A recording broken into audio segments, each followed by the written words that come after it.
Welcome back, Sentinels. Welcome back. Another episode of Black Father Sentinel, where we are changing the narrative of how fathers are depicted as well as discussed in today's society. We are back with another video for you all, but before we jump into it, we know what we have to do. All right. So hit the like button if you haven't done so already. Hit the subscribe button if you haven't done so already. And be sure to leave a comment down there in that comment section. Okay.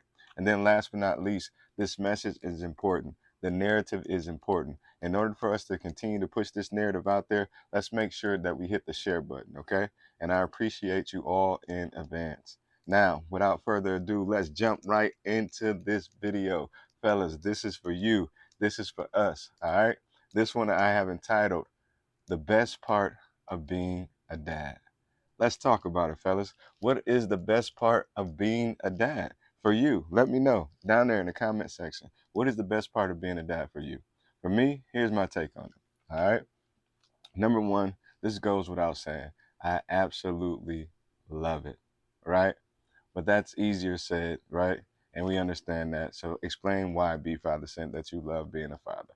And here's my reasons why, right? And these are just mine. I always have to like be one of these thought conscientious type person. So excuse me if you all consider this to be deep. I don't really think it's that deep, right? I'm just really scratching the surface on this one, to be honest with you. But for me, it's just knowing that the God-given ability to procreate is inside of me and I was able to execute. I know that sounds selfish, but I want you all to think about it this way, right? Some people can't have kids. Like, let's just be honest. Some ladies can't have kids. Some guys don't produce what they need to produce in order to have children. So some people can't have kids. So I don't think it's wrong for me to say that the God-given ability to procreate that is inside of all, right? I was able to do that. I was able to create life. And not only did I do it one time, I was able to create it 5 times. And so that's one of the best parts of being a dad, just knowing that I was able to execute the process, right? And I'm not talking about the actual act of it, right? We're not getting involved into like, I did this in the bedroom and all that type of stuff. I'm not on any of that. But what I'm saying is the ability to like having the what I needed inside of me and able to mess with that egg inside of that female, and we were able to create life.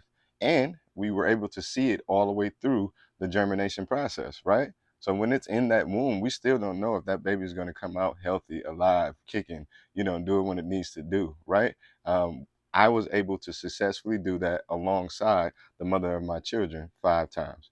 Healthy baby, came out, no complications, no complication with their pregnancies, none of that, right? So I enjoyed the whole process. I was there for the birth of each one of my childs that came into this world. So I was fascinated about the whole ordeal.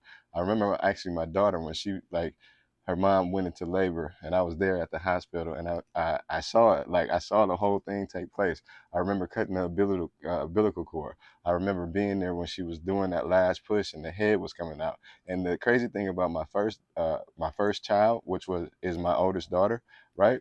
We didn't know what the sex was until she actually came out. Like we made agreements with each other, and we told the doctor as we went on doctor visits that we did not want to know the sex of the baby at all. And so when she finally arrived, of course, me as a dad, we all want that son first. Well, some of us do. I can't say that we all do, but I wanted a son first. Obviously, I tell my daughter this all the time in a joking fashion, but when she actually came out and I actually saw her, like I was just like I was floored. Like I was scared at the same time because now I'm a dad of a daughter. This is a like it's a female. I don't know what to do with her, right? I know how to hang out with a guy. At least I know how to be a guy. I don't know how to be a female. And so that sense of unknowing, that sense of I didn't have the confidence or that sense of going through something that I've never been through before, that it was nerve wracking. Like I didn't know what to expect. I'm thinking about all the possible things that could possibly go wrong. Like she's gonna get a boyfriend, but even though she's like not even in this world like an hour. And so those are some of the things that I went through. But I enjoyed that moment for sure. I enjoyed that moment. So being able to do what God needed me to do in order to create life. Number two for me is just being tasked with the responsibility to mold someone. Like I love the aspect that now that this child is here, right? I have the ability to mold and shape and paint on this blank canvas. Like I don't know about you, Dash, but that's like I enjoy that. Like I enjoy the shaping, the child rearing of my children. Like I'm heavily involved in that. I always want to be involved in that. I always want to have a say so in that. Like that's just who I am. Like if I'm gonna make or teach my children how to be assets in this life, right, as opposed to liabilities. You know the ones that I'm talking about. You know the children that we're talking about. I think when we look at those type of children, right, or some of them even grow all the way up into adults, it's just a lack of guidance. That's all it is. It's not the child's fault that they behave the way that they behave. It's the parents' fault. So whether it's the single mother, whether it's a single father, whether it's the parents together and they're not just like rearing these children in the directions of where they can be an asset in society, it's not the kid's fault at all. And so I love the fact that I have this responsibility to mold these children to the point to where they are beneficial to society. They're beneficial to not only themselves but also beneficial to society. I love the fact that I can teach my kids about entrepreneurship as opposed to what life tells us to do: go to school, get a job, work on it for 40 years. I love the fact that I can instill in them that you have everything that you need. I love pouring into my children in terms of giving them positivity, affirmations. Like I love that aspect of being a dad. I'm not saying that my words mean more than a mom, because her words means just as much if not more, right? We understand that, but I'm just saying, coming from my viewpoint, my vantage point as a father, like I love being able to pour into my children's life. So having that responsibility to mold and shape these children, like I love it to the T. Like it's to the point now to where like, you know, I get so involved in it. Like I don't try to live this life for them, but I'll be honest with you, I vicariously live through my children sometimes. Like through my boys with sports. You know what I mean? Like I give them the skill set that I had, as well as work on surpassing that and being like the best out here. Like just telling them, like we have this chant, and I showed you all this before. And this was one of the things I adore about our relationship. It started with my daughter. So it started off with, boosting her confidence before games, saying, "Who's the girl?" She would say, "Me." "Who's the girl?" "Me." "Who's the girl?" "Me." And that's how I used to fire her up before the games. And then she'll go out there and perform, and she'll give it. I'm talking about every drop of sweat, every drop of energy that she had. Like she went all out for it. And so I absolutely enjoyed that with a T. Um, I do the same thing with my boys. Who's man? Me. Who's man? Me. Who's man? Me. And they just go crazy, and they just, man, it turns them up to like this level. When they go out there and perform, like they go bananas. So I definitely enjoyed that. And so just molding them, and I love that aspect of it. I can't lie to you, Father.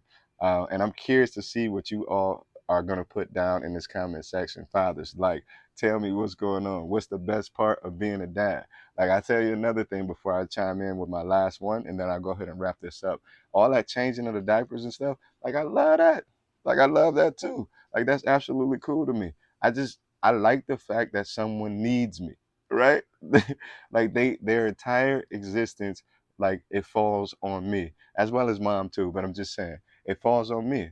Like I'm responsible for bathing them, feeding them, clothing them, buying them things. I love that responsibility. As a man, it makes you expand yourself even more. So if you were that selfish individual, you have to get out of that, right? It's time for you to um, be less selfish, right? It's time for you to pour into them, give back into them. You don't have enough money, it causes you to expand more. So now either you have to go back to school, get more degrees, or you have to boost up your business. It requires you to make more money. It requires you to show up as a better version of yourself.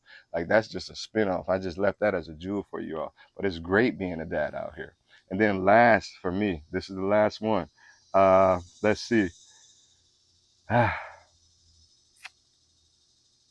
The last thing for me in terms about being a dad is, did I miss my spot on this? I had it written down. Excuse me, y'all. The last thing of being a father is leaving a legacy. That's it right there. Leaving a legacy.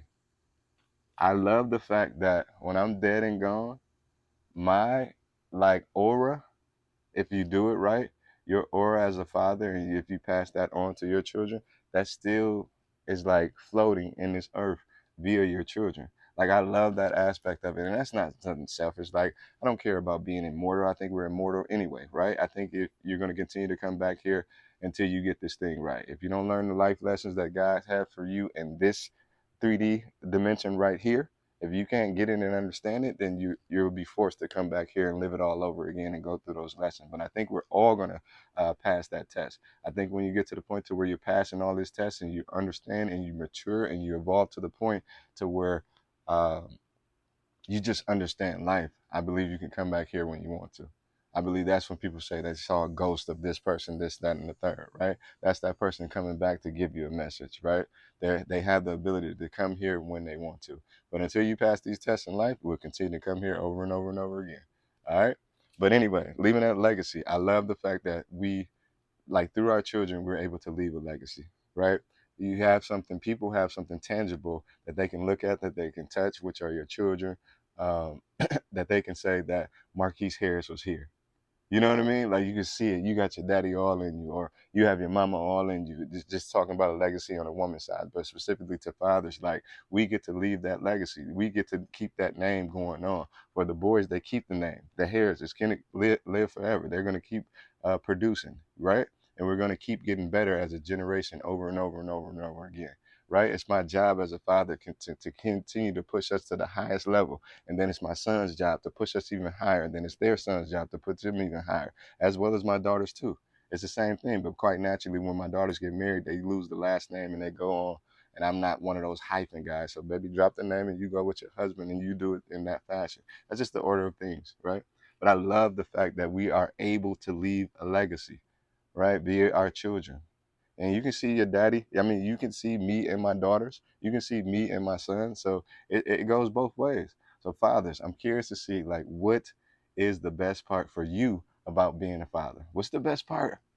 Like, I enjoy this so much of being a dad. That's just who I'm at. Like, I just love it with a passion. It's what I live for, right? It's why I go hard every day. It's why I produce these videos. It's why I produce this content. It's why I develop this safe space for us fathers to come and talk about, the ups and downs, the flows and ebbs of life as being a father.